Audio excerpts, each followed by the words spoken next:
Hi guys, welcome to another little unboxing video here from Cape Audio College. We're pleased to actually announce that we have got the first MPC Touch to arrive in South Africa in our hands.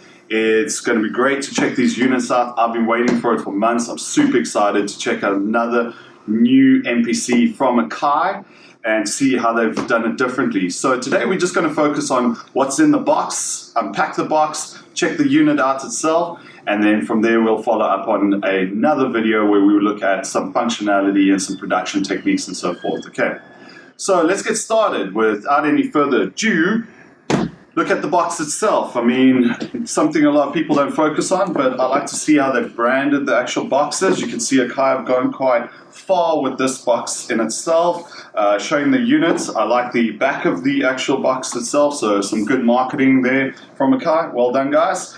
So let's check what's actually in the box itself. So let me pop it open over here. Excited to check this out. Aha! Okay, let me flip it towards you guys and let's check it out together and see what we get in here. Great. The first thing you notice, a handy little sheet breaking down the hardware, what's available on the actual hardware itself. And on the other side of that, we've got a little bit of a functionality sheet that's giving us a bit of the features and the workflow based around the touchscreen. So that's something new.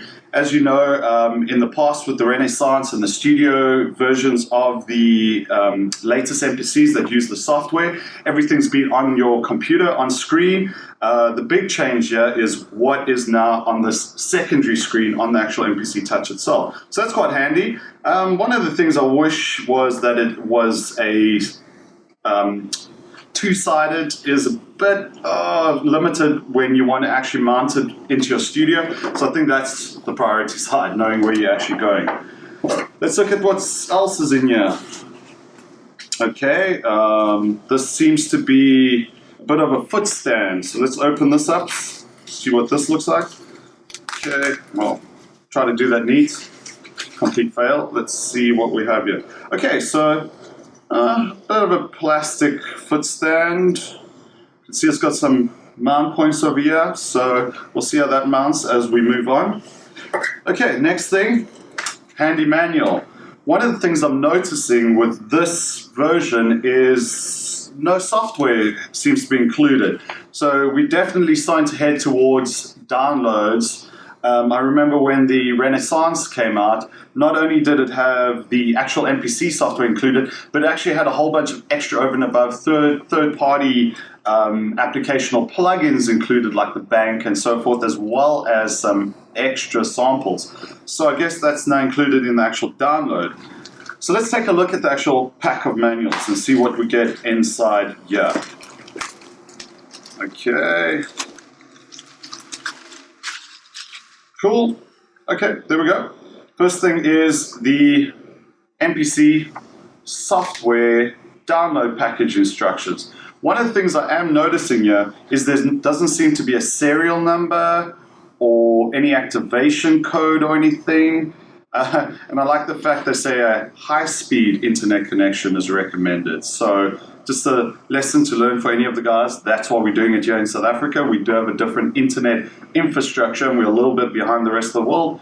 So I can only assume the download is quite large. Oh, nice little handy little microfiber cloth, I guess, for cleaning your screen. And we've got safety instructions and a MPC guide manual. That's cool. I like having a physical manual like this myself. I'm not a big fan of downloaded PDFs. I don't like to be able to basically open an Adobe or any of the readers on my screen, especially when I'm trying to work out how the software works, because that's going to dominate my actual machine. So nice to have something next to me. I'm also one of the guys who likes to mark off features, pull out a highlighter and be able to pull that. So well done, Akai. A printed manual. Love to see that. Other manufacturers, hope you learn from that. Okay, let's move on. Next thing we have over here, let's lift this. Know what that is? Power supply unit. Let's see if they've considered South Africa in their power connections. Oh yeah, a beautiful 2-pin. Not a big fan of 2-pins. We all know why. Always need to find a very good multi-power adapter, but at least it's not an American standard, and a lot of manufacturers seem to be really considering the regions now where they're sending off their units to, and these guys have at least considered South Africa, and we can use that out the box without having to change it. Okay, looks like we're getting into the meat of things. Let's pull out the actual unit itself. The packaging, it's quite simple. We've got 2 side styrofoam packagings and 1 little back protector, so nothing too major. Okay, well, hang on, we've got a few other things. USB cable included, okay, and a couple of little mini jack breakouts. We got a dual female. That's interesting. Okay, so that must be the way they've actually got the MIDI connections protocols working now. So we'll actually look on the unit itself and see how that connects. And that's it. That's it. Empty box. Done and dusted. So let's look at the unit itself. Okay, you can see it's simply covered with a little bit of a foam covering over here. Not very dense, but I guess it depends on the extra shipping containment that they're putting it in. In a way, it's also good to see manufacturers cutting back on overly covering units. Wow, look at that sexy little beast coming out of there. Okay. Well, the first thing I notice is the weight. I'm holding it. I mean, anyone that's used a Renaissance or an MPC 2500 or anything super weighty, this has a similar weight and actually a similar layout to the APC 40 Mark II units. You can see they've also gone for the nice blacked out look. More than likely, Akai was getting a lot of requests for a change. A lot of people might not have appreciated the grey look of the Renaissance, and I know a lot of people complain about the silver look of the studio units, and now they've got the black studio unit, and it seems like they've complemented that with a full blacked out MPC Touch. Very sexy.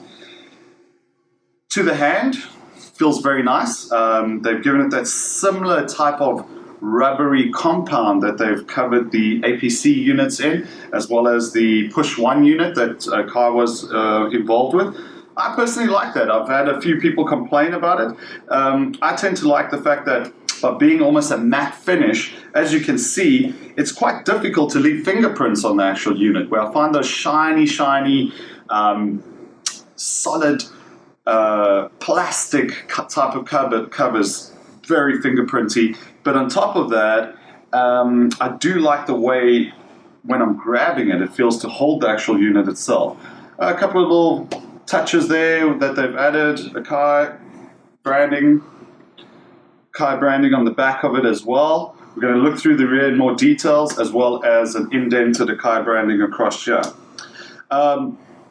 Next thing I noticed as well is the fact that they've actually included very nice feeling knobs. I must be honest, it's a little bit of a wobble on this knob, but I think the reason for that being is it's also an indent enter knob, but it's nothing major. I think that's just a standard that you would get from that type of manufactured knob. The rest of them though feel very solid, very solid. I love the way they've actually put some grip points on the actual thing, so turning them feels easy, feels simple, feels smooth. Again, looking at the entire unit, let's start with the front face. Standard, good old Akai 16 pad configurations. That's what they've created and what they've stuck to. The next thing I've noticed, which seems really straightforward to me, is the pad bang configurations. Now, the first thing I'm noticing is that there are now 8 selectable pad bangs, and there must be some kind of shift switch configuration. There's my good old shift over there, allowing us to go from A to B to C to D, but if you notice, then it goes E, F, G, and H. And we'll do a close-up on that just to make sure you guys can see it. Another thing is the Q-Link activations over here, which allows me, assuming that there's a 4-point LED, that this is bankable 4 times 4. That's great. The actual rest of the unit, these buttons, I don't know. They feel quite nice. I mean, they're rubberized. You know, a lot of people like a very clicky type of button, so you can actually feel that you've activated and so forth. But to be honest with you, even though they're rubberized compared to a solid plastic one, they still have a very nice click to them. When I push it, I can actually feel that is really activating, and actually feels quite nice. I actually quite like the rubber again. And again, it continues with the actual outer rubberized feel that they've actually included with the unit itself. The screen, 7 inches, full touch. We'll look at that a little bit later. That's nicely covered. You can see that's where they focused on make sure there's extra protection. The rear of the unit. We can see straight away we've got the MIDI in and the MIDI out. Those are where the mini jack connections actually go. We've got the volume over here. The volume is also quite a solid button. Doesn't wobble at all. Quite easy. I do question the fact of having the volume in the back. I don't know why Akai chose that. I mean, once I've got this down on my desk, it's so difficult. That means I'm going to be spending a lot of time having to look beyond the unit. But I guess, you know, there are over. We have the mini jack headphones. Okay, that's quite handy. But again, you know, do we have a full size would be even better. And looking at the unit, Akai, I don't know about that one. Only a mini jack?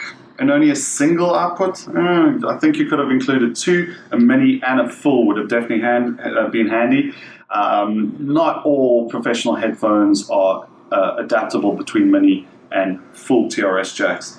Okay, then we've got our output stage over here as well as an input stage. Now, one of the aspects of this unit is that you can use it as an interface as well. So that's quite handy having the direct outputs over there. But to record in, we've got our jack inputs. You can see there's no XLR at all. It's all jack based. And this over here is our record volume input stage. So we've got our output volume and our input volume over here.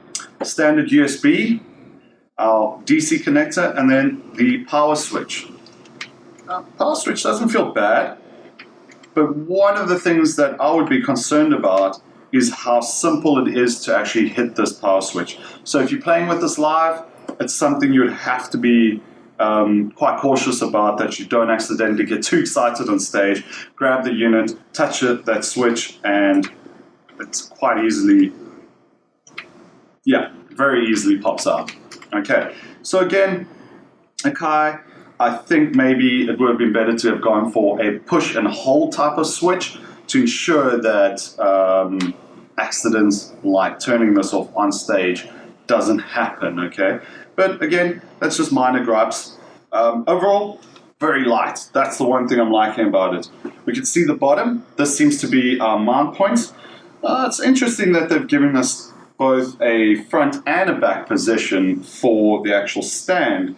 And I can only assume that the thinking behind that is to allow you to tilt it forward or to allow you to tilt it back. So maybe on stage to allow people to see what you're actually doing and perhaps engage a little bit more. But let's see how the actual stand fits and mounts onto this unit. Let's check quickly how we can mount the actual little footrest onto the actual bottom of this unit. See how that all works out. So simply, we can see it's keyed, which is quite handy.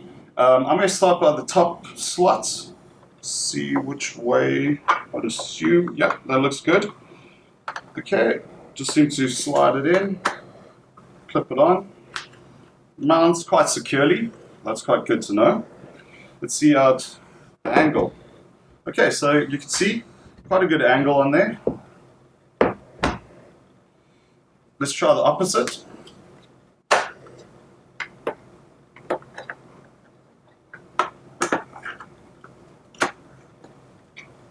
And that's going to give you that. Okay, still quite usable. I don't know if the angles are cute enough for people to actually truly see. I think you'd need something a little bit higher. Good idea, but I guess it's a preference as well. Maybe some people enjoy working this way around. If I'm banging around, does it slide? It's got a little bit, so I guess the surface you're on you need to also consider. But hitting down on the pads, which is the main thing you're going to do, it seems quite stable. So that seems good to me. Anything else? Great. Okay, let's check what else we also got in the box. So the first thing I want to also check is these little handy MIDI connections that came with it. So let's get these guys open. Each individually packed. Female, as you can see. And I'll attach that to the MIDI in. Yeah, I mean, it'll do the job. I guess it's a bit of a space-saving thing. A lot of people aren't using MIDI continuously, so to have 5-pin DIN connectors directly on the actual chassis itself, maybe not necessary. But it seems quite stable, seems to connect, seems good, flexible enough to not really cause any damage. Only thing again is if you are playing live, you have to consider these things because these are the type of things that can accidentally get bent or pushed on or knocked on or something like that, causing a bit of damage to either the port or the actual connector itself. But it all depends on how easy you can get these if you do damage them, but naturally damaging the actual motherboard will not be too much fun. So I'm in two minds about that one. I don't know if I like it yet or not. I'd have to use it to really be able to give you a proper opinion on that. Okay, let's also check the USB. One of the things that's quite important to me is not having a USB port that is a little bit too loose. I like my USB ports to be quite firm and also quite difficult to be able to pull the cable out. So let's check how that guy goes in. So let's pop him in. Ready, I can feel. Feels quite tight. That's a good sign. And I can hear that nice little click as it goes in. A little bit flexible, as you can see. So not 100%. I think the actual USB cable could have gone a little bit further in, if you ask me. You can see that there is still a little bit sticking out there. Let's see how it feels pulling it. It's quite secure. I've got to give it quite a bit of pressure. So it's not going to come out easy. That's great. So playing, you accidentally pull it forward, or you need to actually pull it forward just to have better access to it, or get access to these rear volume controls. Not going to pull out easy. You actually got to give it quite a tug. Well done there, Akai. Happy with that one. Okay, finally, let's power it up. Let's see what it looks like powered up. So, face it towards you guys. I've plugged in the DC connector already. It's got quite a long cable on it. You can see, looks like about 1.5 meters or so. Let's plug the DC in. Again, I want to feel how that feels. Okay, again, a little bit wobbly. I think that's something a lot of manufacturers can work on. But overall, it looks quite good. So let's power it up for the first time. See what that looks like. Okay, MPC screen comes on. RGBs activate. For a second. Look quite good. And that's it. That's all it does. Comes on for one little moment. Okay. See that. Runs through the RGB color configuration. Okay, and then seems to go into some standby mode. So you can see the standby mode for the actual unit itself is just the RGBs cycling through actually red, green, and blue. We can also see that the actual switches themselves are all backlit, and that's quite handy. They seem to be a single color. I can see they're going red and, well, no, they're actually red and green. It's actually cycling between red and green. Well, that's quite handy. I wonder if that's going to be part of the functionality. We can see that the pad bank switches are also backlit. The note repeat, the full level, as well as the 16 level, as well as the arrays. I do like that the arrays is quite easy to get to. And then on the actual buttons over here, we've got a shift, a tap. Very cool to have a tap. a menu which has got a secondary browse function to it. You can see the main as a secondary track. We've got undo, redo, copy, delete, so those are shift activated switches. We've got record, the standard overdub, stop, play, play start, and then we got this plus minus, which is again I'm sure some multifunctional thing for volume controls. You can also see the Q-Link LEDs activate, and that seems to be about it. But overall guys, great unit, nice and light, good build quality, metal chassis, rubber outer, feels good to handling it feels nice. Pads, I've had many MPCs in my life. I currently still have my 2500 and so forth. Different feeling, definitely, to the 2500. The one thing, besides the actual function, a little bit squishy. I like that. Not too firm. But the one thing that feels a little bit weird to touch is they're very smooth. They're very slick. They're almost velvety feeling in a way. I'm not sure if I like that, but that could be something that starts to wear over time with use. I like them a little bit grippy. The 2500s, the 3000s, as well as the 4 and 5000 had all the same pads, and they definitely felt a little bit, not as smooth. But again, something maybe I just need to get used to from having a previous MPC. But hitting them, good spring back, good feel to them. I like to hit the corners, feel how the corners sink in. These do sink quite a bit. That's where that little squishiness gets, but as I hit the center, they do feel quite firm. Not as hard as, for example, the MPD range, which personally I'm not a big fan of the MPD pads. They're a little bit too hard to touch, but these feel great. Okay, have I missed anything? I think that's it. I think we've covered the whole entire unit as an unboxing video. We'll definitely follow up on this video with a production video, functionality video, get the touchscreen up for you guys. I'm going to leave it actually covered at this point in time, repack the unit, keep it nice and fresh for follow up on this one. But guys, thanks for joining us.